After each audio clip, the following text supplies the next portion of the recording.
Hello kananays! Nagluto nga pala ako nitong ocean jelly kung tawagin ang aking bunsong anak.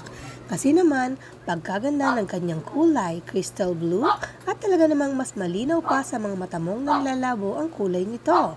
1 jelly powder, white or clear ang ginamit ko at ang mga bulaklak ng blue ternate na tanim ko sa harapan ng bahay namin para naman bukod sa mabulaklak, malaki pa ang benepisyo nito sa ating katawan. Nilagyan ko nga pala ito ng 6 na tasa ng tubig, pinakuluan hanggang sa matunaw na ang jelly powder at habang umiinit dapat tuloy lang ang halo para hindi masunog ang ilalim. Tapos kapag near-boil na, pwede na siyang salain at patigasin.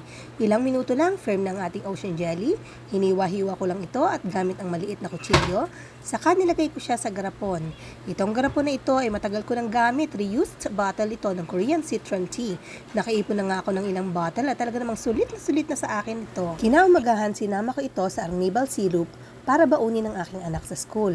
Nagluto din nga pala ako ng sago para anytime may instant sagot gulaman juice kami. Tapos nung patanghali naman, ang aking asawa ay may pasulubong na buko, kaya sinamahan ko rin siya ng ocean jelly, pati na rin ng evap milk at ng sago na niluto ko rin pang stock sa ref. Tunay namang kasarap at mas matipid kapag homemade ang ating mga kinakain, bukod sa sigurado tayong malinis at healthy ito. Pero sa true lang ha, para sa pahinga nating mga nanay minsan talagang mas gusto nating order ang pagkain. Anyway, nilagyan ko rin ng milk powder para mas masarap. Pero no need na ng sugar kasi ewan ko ba, ang tipid namin sa sugar.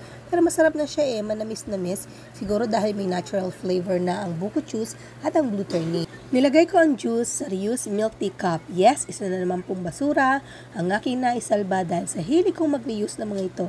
Tiyagain lang nating hugasan para magamit ulit natin. Kung ilang gamit naman ay pwede naman nating itapon or pwede rin magtaniman ng halaman kung medyo sinisipag-sipag ka pa naman. Minsan hindi ko na kaya yan kaya sorry na agad. So, enjoy na nga ang aking bunso dito sa ginawa kong coconut sago ocean jelly juice. Bahala na kayo umintindi, hindi ko na rin alam talaga kung anong itatawag ko sa juice na ito. Basta masarap siya! Try nyo rin!